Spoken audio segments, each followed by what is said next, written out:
What up, fam? It's Mercy. I'm here with Mathew Pappas. He's one of the leading attorneys in the Cannabis Church movement. He's also been helping defend some of the local churches here, such as the Church of Truth and Corona Holy Crossings. Mathew Pappas is an amazing person, has amazing perspectives on really why it's a genuine movement. We've been sharing with you guys for some time now, but we would like to hear, we'd like to share with you guys Mr. Pappas's perspective. So Mathew Pappas, can you just share a little bit about cannabis being a sacrament through history, as far as Taoism, Christianity, Catholicism, stuff like that? Well, it's really the oldest religious sacrament in the world over time. 7,000 years ago in Red China, in China, the Red Emperor discovered cannabis, and you can see that in many historical writings. And from there you have Shenong, who was a prophet essentially of the Taoist religion as it was established, again using cannabis so that as an entheogen, which means a substance that helps you get closer to your higher power, and in that particular movement to take them forward and back in time. And that movement involved what we call the perfected immortals.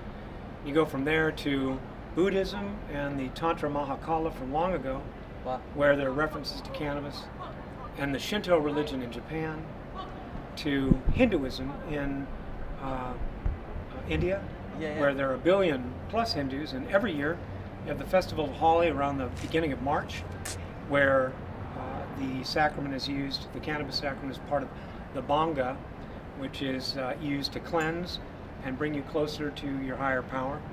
You see that it was used also historically by the Sufi sect of I'm not talking about the Sunni or the Shiites that we hear about all the time, but much the mystical sect, the Sufi sect, which there are parts of still in existence in Syria. You have it used by in Judaism. Our belief is that the cannabosum that's referenced in Exodus, in the Bible and other places, that the components of that included cannabis, and it makes sense that it did. So you have that all the way up through and including Jesus, who was a Jewish rabbi. You have it used in Native American religions, the Huacholi tribe in northern Mexico, the hemp gatherers of Jehovah. It's been used for thousands and thousands of years. What's interesting about the timeline that you're sharing with us is that cannabis wasn't geographical. It was a part of many religions across the entire globe. What are your thoughts about that? Well, I mean, it's interesting because Christianity kind of developed regionally. You have the Eastern religions that developed regionally. You have the Native American religions that developed regionally. And there's really nothing that's common between them, right? There's common belief in some sort of higher power. Father Sky, the God of Abraham, Allah, Shiva in Hinduism. But cannabis has been in all of those geographical regions as a sacrament, as an entheogen, and as a healing sacrament.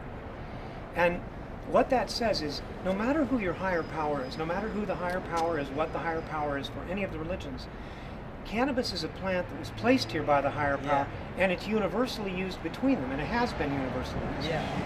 I think it says a lot for the validity of cannabis as both an entheogen and healing sacrament.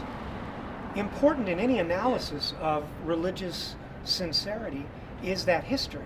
And this has more history than any other. So it is anomalous for a court to come in and say, "Oh, you're just doing marijuana activities," when in fact this is the oldest sacrament for any of the religions on the planet. Why is it?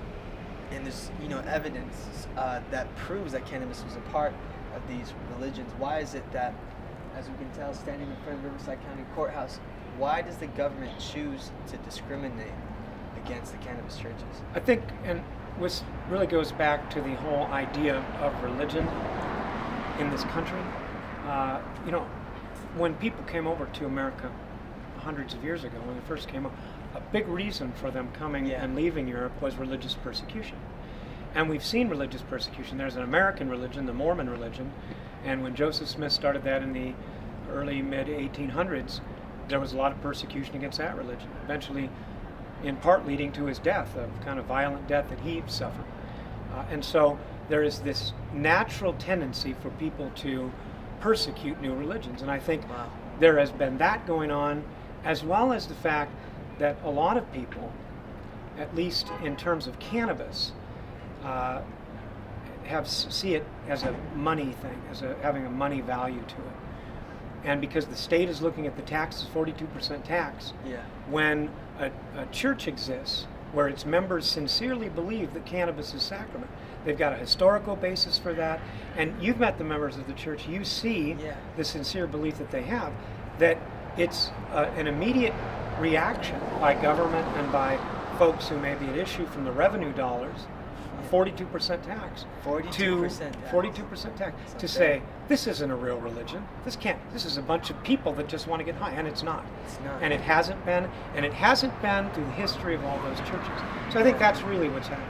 Yeah, and we have a couple members that come in and use RSO oil as their form of sacrament, and how it's been able to be used by God to heal their life, and also too because of the tax of 42% is so high, it's difficult for them to even get sacrament for their lives because they can't afford it. We talked about the entheogen, where it's a substance that helps you get closer to God and be closer to your higher power. Cannabis is also a healing sacrament. It's not just an entheogen. Yeah. And it's been a healing sacrament for many, many thousands of years as well. So then you have these people, and you have a plant that's been given to us by our higher power, whether that be the God of Abraham or whatever your particular higher power is. The church isn't discriminatory in respect to what that belief is. Yeah. But central to it is cannabis as both an entheogen and a healing sacrament. Yeah. So to deprive somebody of that's God-given, it's a plant. It's not something God-given. made in a factory. It's given to Moses in the book of Exodus. Exactly. It is it's repulsive to think that we would do that to people. Yeah. And especially with that tax added in, that's not what God meant. It's not what religion is about.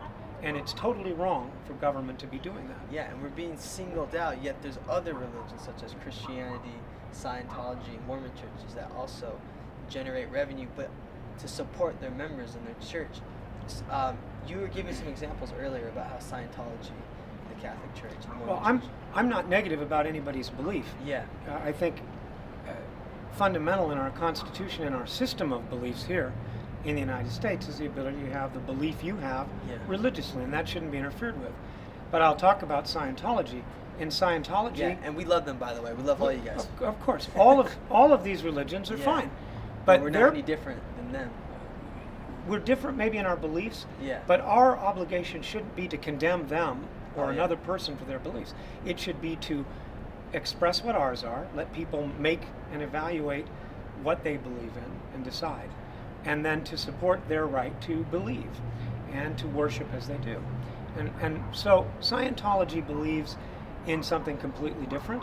There's a process by which they go to become clear using the e-meter. There's payments made for that. It can be thousands and thousands of dollars. You have the Catholic religion, which as its sacrament, it blesses alcohol. And you don't see the police coming in and raiding. There's no exception to California law for to give a person who is under the age of 21 alcohol. It doesn't matter if it's a little tiny bit or a big amount, you can't do it. But the Catholic Church does it, and they're not bothered. It's part of the majority religion. We're a minority religion. You have the Church of the Flying Spaghetti Monster that I've talked about before, which involves wearing that metal hat on your head and thinking that aliens are coming and attacking, and then you've seen them actually win cases where they've been deprived the ability to get a driver's license picture taken because of that hat, and the courts have ordered the DMV to take their picture because it is their religious belief. And here, the religious belief is in cannabis. What's interesting is our belief goes back thousands of years, and through all the major religions. And so clearly, it's coming down to an issue of persecution that's wrong. And so we filed a lawsuit. You're talking about what the churches do. If you just look at what Corona Holy Crossings does, or Church of Truth, 100 Harmonies, or the Church of Truth, or any of the churches, the Jaw Church, and all of the churches that are part of the association of these ministries are out helping people. They do the things that churches do. They have their sermons every Sunday. You have the minister, you yourself, Gilbert, James Pham, get up, and they put forward the beliefs that are correct and that support what we're talking about here. And to come in and make that something that is attacked, where the police come in and attack it, is wrong. Yeah, Absolutely. we actually had an investigator named Officer Alvarez, and he was harassing one of our ministers named Gilbert. And he was, when the raid had happened, he was singling him out, and he was saying such things like I don't give a fuck about your sacrament. Like, I'll go home, smoke it, and laugh at you guys on TV. Referencing to TV coverage, amongst other churches. So we are getting persecuted, and you are right. Let me talk about that for a minute. Yeah. There's a code section under California law. It's Penal Code Section 423.2. Yeah. And Section D and Part F of that statute provide that any person, except for a parent disciplining their child, that comes into a church and intimidates a person or persons who are engaged in their free exercise of religion is guilty of a crime. Yeah. And so for a police officer to come in and talk to an ordained minister, I've met Gilbert, I've seen his sincere belief in the church and cannabis is sacrament. To do that is a crime that the police are committing, and that's just wrong. They should not be doing that activity. Do you think also it's unfair for them to assign investigators that have no faith? I think to persecute the church. It's if you're going to investigate assign an investigator Yeah. to look into a church, the investigator should at least be familiar with California's laws protecting religion. And for him to make a subjective... See, the thing is, one of our present Supreme Court justices, Neil Gorsuch, in a very recent case, has a quote in the case where he refers to the fact that secular, that's non-religious officials, aren't supposed to be looking at the religious beliefs of people, that they're supposed to look at the sincerity of people in that belief. And what you have here is a direct violation of that decisional law coming out of the U.S. Supreme Court. You have a police officer, you've got this Officer Alvarez, who has come in, and he has said, I don't believe cannabis could be sacrament, this is a big joke. And with that thought process, made an evaluation about the sincerity and about the validity subjectively of the church, both, right? We know that Gilbert is sincere, and I think Officer Alvarez knows how sincere Gilbert is by what you've said he said to Gilbert. So he knows that. Yet he has made a subjective determination that that religious belief is wrong, and that is illegal. That's illegal because the Supreme Court has said that is not what we do in the United States. Yeah. Wow. Also, too, is there anything that you would like to share to the community that's a part of the Cannabis Church? It may take some time. Persecution is often something that goes on, and there are wins and losses as you proceed in cases. We talked about the Church of Scientology, and there were years of time when it was persecuted, years of time when it was not granted proper tax status as a religion. We now are equipped with some federal laws that protect against this sort of behavior, and we will continue to fight despite having some setbacks. We've had some victories, and we are having more and more of those as we move forward. And it takes persistence. Success takes persistence, and it takes adversity to get to success. And through our persistence and through the adversity that we face, we'll be successful in standing up for the religious beliefs that our members in these churches have. Yeah. And I'm committed to that. I know the churches are committed to that. And Yes, I know we are. you as a minister are committed to Yeah, that. So we are. that's really all I have to say. Thank you, Mr. Pappas. Thank you. Thank you for being on our show today. Keep up the fight. Thank you. Yeah, good.